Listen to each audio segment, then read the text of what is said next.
biiroon koo seenaa keessatti yeroo jalqabaa araara, jaalala, wal dhiisuu akka mootiitti osoo hin taane akka nama amantaaf tajaajilutti baratti dubbannedha.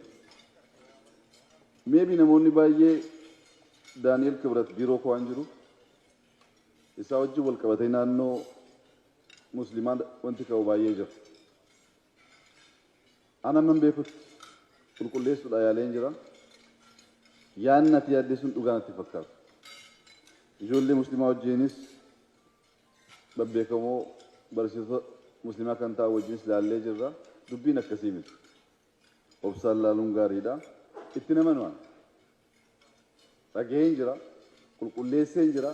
Itti namanu. Ittuu musliimaa fi kiristaana walitti fiduudhaaf yaalii guddaan godha mucaan sun. Kanaan dura dubbii keessatti waan balleesse qabaachuu danda'a.